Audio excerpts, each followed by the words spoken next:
చెప్పలేకపోతున్నా ప్రేమనే రెండక్షరాలతో నీకు నా డెమో అయితే చూసారుగా. మీరు ఈ టైప్లో ఎడిట్ చేసుకోవాలనుకుంటే ఎలా ఎడిట్ చేయాలని చెప్పేసి నేను వీడియోలో అయితే చెప్తాను. నచ్చితే ఒక లైక్ అండ్ సబ్స్క్రైబ్ అయితే చేసుకోండి. అలానే ఇప్పుడు వీడియోలోకి అయితే వెళ్దాం. డిస్క్రిప్షన్లో అయితే ఒక ఫుల్ ప్రీసెట్ బై డీకే అని చెప్పేసి అయితే ఒకటి ఇస్తాను. దాన్ని అయితే మీరైతే ఓపెన్ చేసుకోండి. దానికన్నా ముందు మీకు అయితే ఒకటి చెప్పాలి. ఈ వీడియో మిడిల్లో అయితే ఒక ఇంపార్టెంట్ మ్యాటర్ అయితే చెప్తాను. డెఫినెట్గా అయితే వీడియో స్కిప్ చేయకుండా అయితే చూడండి. ఫస్ట్ మీరు ఏం చేస్తారంటే ఇక్కడ చూడండి, కెమెరా యానిమేషన్ అయితే ఆన్ చేసుకోండి. కెమెరా యానిమేషన్ ఆన్ చేసుకున్న తర్వాత ఏం చేస్తారంటే ఇక్కడ దిస్ సాంగ్ అని చెప్పేసి అయితే ఉందిగా, ఇక్కడ మీరు ఏదైనా నేమ్ చేంజ్ చేసుకోవాలంటే చేంజ్ చేసుకోవచ్చు. ఇక్కడ చూడండి దిస్ సాంగ్ డిలీట్ చేసి మై లవ్ అని పెట్టుకుంటున్నాను. సపోజ్ అయితే పెడుతున్నాను. మీరు పెట్టుకోవాలనుకుంటే ఇలా అయితే పెట్టుకోండి. ఇక్కడ చూడండి మై లవ్ అని చెప్పేసి అయితే పెట్టుకున్నా. ఇలా మీరైతే దిస్ సాంగ్ అని చెప్పేసి మీకు నచ్చింది అయితే పెట్టుకోండి. అలా అయితే మీకు నచ్చింది పెట్టుకున్న తర్వాత ఏం చేస్తారంటే ఇలా అయితే ఉన్నాయండి, బాగుంటుంది. ఇప్పుడు చూడండి, దీని తర్వాత మీరు ఏం చేస్తారంటే ఫస్ట్ అయితే ఈ 2 ఫాంట్స్ అయితే ఇంపోర్ట్ చేసుకోవాలి. ఈ 2 ఫాంట్స్ ఎలా ఇంపోర్ట్ చేసుకోవాలనుకుంటే నేనైతే టెలిగ్రామ్లో అయితే ఈ 2 ఫాంట్స్ అయితే ఇచ్చాను. డౌన్లోడ్ చేసుకొని అయితే మీరైతే ఇంపోర్ట్ చేసుకోండి. ఎలా ఇంపోర్ట్ చేసుకోవాలో చెప్తా చూడండి. ఫస్ట్ అయితే ఒక టెక్స్ట్ అయితే చూపిస్తా చూడండి. టెక్స్ట్ మీద అయితే క్లిక్ చేసుకొని ఎడిట్ టెక్స్ట్ మీద అయితే వెళ్ళండి. ఇక్కడ చూడండి వ్యూ ఆల్ ఫాంట్స్ అయితే చూపిస్తుందిగా, వ్యూ ఆల్ ఫాంట్స్ మీద అయితే క్లిక్ చేసుకొని మళ్ళీ ఇక్కడ 3 డాట్స్ మీద అయితే క్లిక్ చేసుకోండి. మళ్ళీ ఇక్కడ ఇంపోర్ట్ ఫాంట్స్ అని చెప్పేసి అయితే ఉందిగా, మళ్ళీ ఇంపోర్ట్ ఫాంట్స్ మీద క్లిక్ చేసుకొని ఇక్కడైతే మీరు ఎక్కడైతే డౌన్లోడ్ చేసుకుంటారో ఇక్కడైతే మీకు అయితే వచ్చేస్తుంది. మీరు దాన్ని అయితే క్లిక్ చేసుకొని అయితే ఇంపోర్ట్ చేసుకోండి. జస్ట్ ఈ విధంగా క్లిక్ చేసుకొని అయితే మీరు ఇంపోర్ట్ చేసుకోండి. మనకైతే ఆ టెక్స్ట్ అనేది వచ్చేస్తుంది. ఇక్కడ చూడండి, నేనైతే ఇప్పుడు జస్ట్ ఇది ఇంపోర్ట్ చేశాను. ఈ విధంగా అయితే మీరైతే ఇంపోర్ట్ చేసుకోండి. ఇంపోర్ట్ చేసుకున్న తర్వాత మీరైతే ఇప్పుడు ఫోటో అయితే రీప్లేస్ పెట్టుకోవాలి. ఈ ఫోటో రీప్లేస్ ఎలా పెట్టుకోవాలో నేనైతే ఇప్పుడు చెప్తా చూడండి. మీకు ఒక ఇంపార్టెంట్ మ్యాటర్ చెప్తానని చెప్పానుగా, ఏంటంటే ఇక్కడైతే మనమైతే సాంగ్ అయితే ఇక్కడ చూపిస్తున్నాను, కానీ సాంగ్ ఇంపోర్ట్ చేస్తుంటే ప్రీమియం మెంబర్షిప్ అయితే అడుగుతుంది.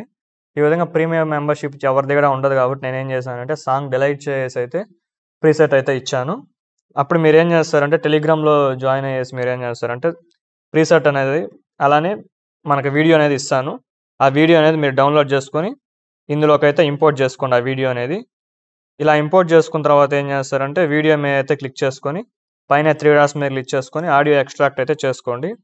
ఈ విధంగా మీరైతే ఆడియో ఎక్స్ట్రాక్ట్ చేసుకున్న తర్వాత వీడియోని ఏం చేస్తారంటే డిలీట్ చేసేయండి. ఇలా అయితే మీరైతే ఆడియోని అయితే ఇందులోకి అయితే ఇంపోర్ట్ చేసుకుని ఎక్స్ట్రాక్ట్ చేసుకున్న తర్వాత అయితే ఇలా చేయండి. ఇదే నేను చెప్తానని చెప్పిన ఇంపార్టెంట్ మ్యాటర్ అయితే.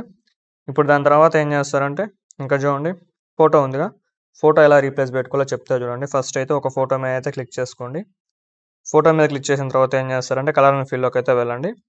కలర్ అండ్ ఫీల్డ్లోకి వెళ్ళేసి ఇక్కడ చూడండి మనకి మీడియా సింబల్ అయితే చూపిస్తుంది. మీడియాలోకి అయితే వెళ్దాం. మీడియాలోకి వెళ్ళిన తర్వాత ఏం చేస్తారంటే నేనైతే ఒక సపోజ్ ఒకటి ఇదైతే చూపిస్తా చూడండి. నేనైతే పిన్స్లోకి అయితే వెళ్తున్నా, లేదా ఎరేజ్లోకి అయితే వెళ్తున్నా. ఎరేజ్లో అయితే మీరు ఏదైతే తీసుకోవాలనుకుంటున్నారో అదైతే తీసుకోవచ్చు, లేదా ఫోటో కట్అవుట్స్. నేను ఫోటో కట్అవుట్స్లో ఇది చేసుకున్నాను కాబట్టి ఫోటో కట్అవుట్స్లోకి అయితే వెళ్ళాను. ఈ ఫోటోని రీప్లేస్ ఎలా పెట్టాలంటే ఫోటో మీద క్లిక్ చేసుకొని కలర్ అండ్ ఫీల్డ్లోకి వెళ్ళేసి మీడియాలోకి వెళ్ళేసి ఇక్కడ చూడండి, మనం సపోజ్ ఈ ఫోటో యాడ్ చేసుకోవాలనుకుంటున్నాం కాబట్టి ఈ ఫోటో మీద క్లిక్ చేసుకొని యాడ్ మీద అయితే క్లిక్ చేయండి. యాడ్ మీద క్లిక్ చేసుకుంటే మనకి ఇలా అయితే ఫోటో వచ్చిందంటే మీరు ఏం చేస్తారంటే ఎడిట్ షేప్లోకి వెళ్ళేసి ఎక్స్ వై అని చెప్పేసి అయితే ఉంటుంది. వైని మీరైతే డిక్రీజ్ చేసుకోండి. వైని మీరు డిక్రీజ్ చేసుకొని ఇలా అయితే పర్ఫెక్ట్గా అయితే సెట్ చేసుకోండి. మనకి సైజ్ రావాలంటే ఎక్స్ వై 2 అయితే మీరైతే అడ్జస్ట్ చేసుకోండి. అడ్జస్ట్ చేసుకున్న తర్వాత ఫోటోని మీరైతే ఇలా జరుపుకుంటే మీకు ఏమవుతుందంటే ఇక్కడ చూడండి మనకు ఆల్రెడీ కీస్ ఉన్నాయి కాబట్టి కీ అయితే పడుతుంది. కాబట్టి మీరు ఏం చేయాలంటే ఫోటో నార్మల్గా అయితే ఇలా అయితే ఫింగర్తో అయితే ఇలా అయితే మనం సైడ్ పెట్టుకుందాం. ఇలా అయితే టోటల్ అయితే మీరైతే ఈ లాస్ట్ వరకు అయితే మీరైతే ఫొటోస్ అయితే యాడ్ చేసుకోండి. దాని తర్వాత ఈ విధంగా మీరు ఇమేజెస్ ఏదైనా యాడ్ చేసుకోవాలన్నా యాడ్ చేసుకోవచ్చు. ఈ విధంగా ఇమోజీస్ ఏదైనా యాడ్ చేసుకోవాలన్నా యాడ్ చేసుకోవచ్చు. యాక్చువల్గా ఇమోజీస్ యాడ్ చేయడం అయితే చాలా ఈజీ. ఇప్పుడు నేనైతే ఇందులోకి అయితే ఇమోజీ యాడ్ చేసి అయితే చూపిస్తా చూడండి. ఫస్ట్లోకి అయితే వచ్చేసాను. ఫస్ట్లోకి వచ్చేసిన దాని తర్వాత ఏం చేస్తానంటే కెమెరా యానిమేషన్ మీద క్లిక్ చేసుకొని ఇక్కడ చూడండి టెక్స్ట్ మీద అయితే క్లిక్ చేశాను. టెక్స్ట్ మీద క్లిక్ చేసిన తర్వాత ఏం చేస్తానంటే ఇక్కడ నాకు నచ్చిన ఒక 3-4 ఇమోజీస్ అయితే అలా అయితే తీసుకుంటాను. తీసుకున్న తర్వాత ఇక్కడ చూడండి నార్మల్గా ఏమవుతుందంటే ఈ విధంగా బ్లాక్ కలర్లో అయితే వస్తుంది. ఇలా మనకి రాకూడదు అనుకుంటే మీరు ఏం చేస్తారంటే కలర్ అండ్ ఫిల్ అయితే ఉందిగా, కలర్ అండ్ ఫిల్లోకి వెళ్ళేసి ఇక్కడ చూడండి కింద అయితే ఈ సింబల్ అయితే చూపిస్తుందిగా, ఈ సింబల్ మీద క్లిక్ చేసుకొని ఇక్కడ చూడండి ట్రాన్స్పరెంట్లోకి అయితే పెట్టండి. ఇది ట్రాన్స్పరెంట్లోకి పెట్టి టిక్ చేసుకున్నారంటే మీకైతే ఇలా అయితే ఉంటుంది. ఇప్పుడు మీరేం చేస్తారంటే ఈ విధంగా అయితే మీరైతే డిలీట్ చేసుకోవడం లేదా ఇది చేసుకోవడం మీకు నచ్చింది అయితే చేసుకోండి. మనం మళ్ళీ ఇమోజెస్ యాడ్ చేసుకోవాలన్నా యాడ్ చేసుకోవచ్చు. అలా అయితే యాడ్ చేసుకున్న తర్వాత ఏం చేస్తారంటే ఎక్స్పోర్ట్స్ అనేది క్లిక్ చేసుకొని ఇందులో మీకు నచ్చిన రేషియోలో అయితే ఎక్స్పోర్ట్ అయితే చేసుకోండి. Thank you for watching.